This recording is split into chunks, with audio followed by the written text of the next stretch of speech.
नमस्कार, मैं हूं राम प्रकाश राय। बीते दिनों लगातार राहुल गांधी चर्चा में रहे। चर्चा की खास वजह रही उनका कैम्ब्रिज का दौरे के दौरान दिए गए उनके भाषण। फिर चाहे वो भारत के विदेश नीति को लेकर के हो या जो तमाम उन्होंने पुराने संस्मरणों को जोड़ते हुए पूरे लोकतंत्र के जो बातचीत की।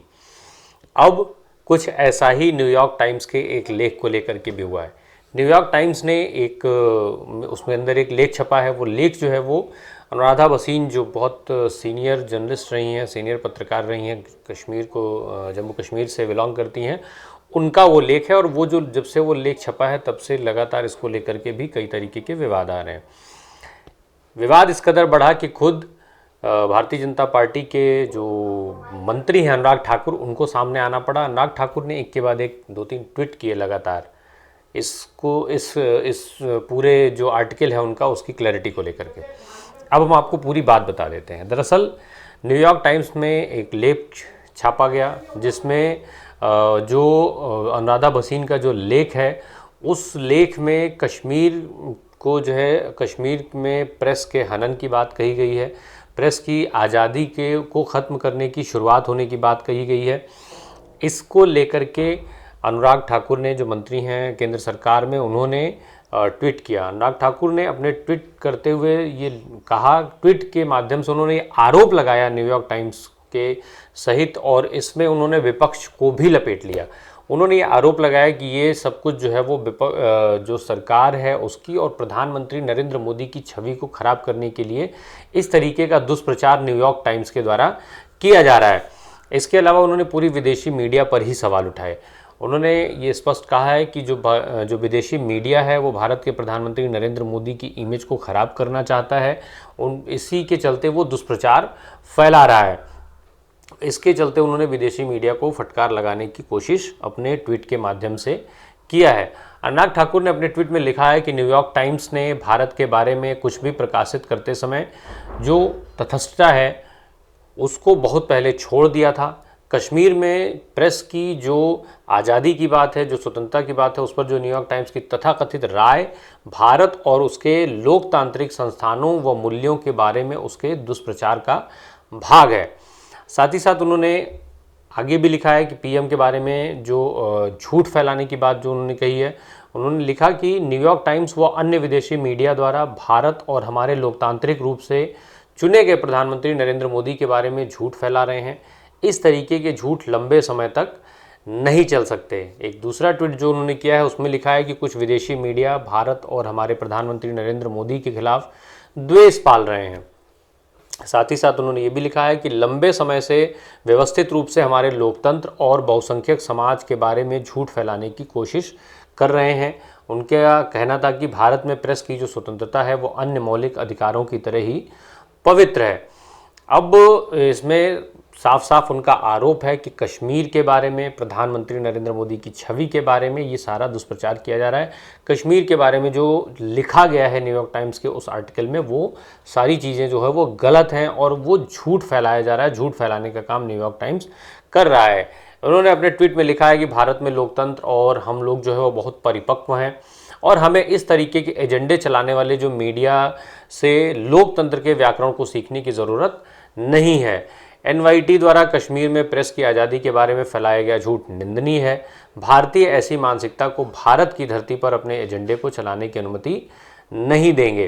तो ये सारी चीज़ें लिखते हुए उन्होंने कश्मीर के जो है वो राहुल गांधी की बात भी कर ली है। उन्होंने कहा है कि जब बातचीत हुई उसमें उन्होंने कहा है कि कांग्रेस को अपना मकसद स्पष्ट करना चाहिए। विदेश जाना और अपने देश को बदनाम करना कांग्रेस और राहुल गांधी की संस्कृति है। राहुल गांधी को नफरत फैलाना बंद करना चाहिए। दरअसल राहुल गांधी का जब से कैम्ब्रिज का दौरा शुरू हुआ उसके बाद जब उनका पहला बयान आया जिसमें उन्होंने लोकतंत्र की बात की थी, जिसमें उन्होंने जब से लोग जिसमें उन जो तमाम तरीके की उनकी बातें आई, जिसमें जब वो छात्रों को संबोधित कर रहे थे, तो तब से लगातार इसको लेकर के भारत में भी एक बहस छिड़ी हुई है। भारतीय जनता पार्टी के तमाम जो वरिष्ठ नेता हैं वो इसके विरोध में उतर करके आए हैं। वो राहुल गांधी अपने संबोधन में जब से उन्होंने लोकतंत्र को लेकर के, भारत की सरकार को लेकर के, सरकार की विदेश नीतियों को लेकर के सवाल उठाए हैं, तब से लगातार उनका विरोध हो रहा है। राहुल गांधी ने अपने संबोधन में भारत को यूनियन ऑफ स्टेट्स कहा है, जिसमें उन्होंने इस बात पर जोर दिया था कि राज्यों का एक संघ है, इसलिए केंद्र की जो सरकार है उसको तमाम राज्यों से लगातार विचार विमर्श करते रहना चाहिए, बातचीत करना चाहिए। राहुल गांधी करीब जो एक हफ्ते का उनका वो दौरा रहा, जो प्रवास रहा लंदन का, उसमें वो कैम्ब्रिज विश्वविद्यालय में उन्होंने छात्रों को संबोधित किया। इसके अलावा इंडियन जर्नलिस्ट एसोसिएशन के कार्यक्रम में उन्होंने बोला था, उसमें हिस्सा लिया था। इसके अतिरिक्त वो हाउस ऑफ कॉमन्स के एक सभागार में जो है वो जो विपक्ष की पार्टी है लेबर पार्टी, वहाँ पर उसके एक सांसद के द्वारा आयोजित कार्यक्रम में भी गए थे। तो इन सारे कार्यक्रमों में जो उनका स्टेटमेंट रहा उसको लगातार भारतीय जनता पार्टी टारगेट किए हुए है, और वो बार बार राहुल गांधी पर विदेश में जाकर के भारत की छवि को खराब करने का आरोप लगा रही है। इस चीज़ को लेकर के भाजपा खूब आक्रामक है कि राहुल गांधी विदेश जाते हैं और वो इस तरीके के बयान को देते हैं जिससे दुनिया में भारत की छवि खराब की जा सके। इसको लेकर के पहले से ही भारतीय जनता पार्टी के जो तमाम नेता हैं वो राहुल गांधी पर हमलावर हैं, और एक बार फिर से अनुराग ठाकुर ने एक हमला ये किया है। वहीं जो तमाम राजनीतिक विश्लेषक हैं उनका वो भी जो कई तरीके के सवाल इस पर उठाते हैं। कुछ राहुल गांधी के इस बयान पर सवाल उठाते हैं, तो कुछ ये इस परंपरा को पहले से बताते हैं कि इस तरीके की कई चीज़ें होती हैं। इसमें प्रधानमंत्री नरेंद्र मोदी के कुछ भाषणों को भी जोड़ दिया जाता है जो उन्होंने विदेशी धरती पर दिया, चाहे वो पंडित जवाहरलाल नेहरू को लेकर के हो, या इंदिरा गांधी को लेकर के हो, या फिर राजीव गांधी को लेकर के हो। इस तरीके की ये सारी चीज़ें जो है वो लगातार राहुल गांधी के ऊपर हमले किए जा रहे हैं। साथ ही साथ राहुल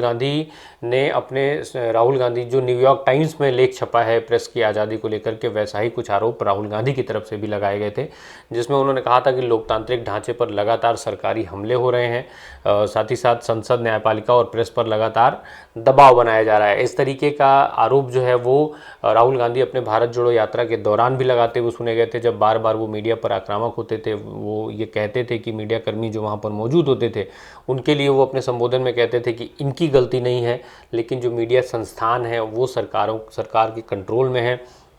सरकार तमाम तरीके के दबाव बनाती है मीडिया संस्थानों पर कि किस तरीके की खबरें चलाई जाएं, किस तरीके की खबरें ना चलाई जाएं। तो ये सारी चीज़ें जो हैं, अब इन सब के बाद एक चीज़ जो निकल कर के सामने आ रही है वो लगातार ये कि भारत में वर्तमान समय में जो सियासत है वो एक नई करवट लेती हुई दिखाई दे रही है। कहीं ना कहीं वो पूरी तरीके से इस समय पूरा जो भारतीय जनता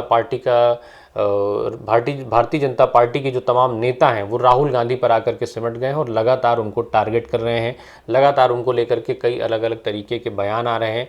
तो इससे कुछ राजनीतिक विश्लेषक इसको जो है वो राहुल गांधी के लिए और कांग्रेस के लिए फ़ायदेमंद मान रहे हैं। वहीं कुछ लोगों को ऐसा लग रहा है कि इसका जो है कांग्रेस को कोई लॉन्ग टर्म जो है वो प्रॉफिट होने से नहीं जा रहा है। कांग्रेस को राजनीतिक रूप से, सियासी रूप से इसका कोई लाभ मिलने नहीं जा रहा है। अब देखना ये होगा कि भविष्य में इसको लेकर के राहुल गांधी और कांग्रेस पार्टी किस तरीके से आगे बढ़ते हैं, और ये कांग्रेस के लिए कितना फ़ायदेमंद साबित होता है, वहीं भाजपा के लिए कितना नुकसानदायक साबित हो पाता है, या फिर भाजपा के लिए कितना फ़ायदेमंद होता है, या और कांग्रेस को ही इससे उल्टा नुकसान उठाना पड़ सकता है। धन्यवाद।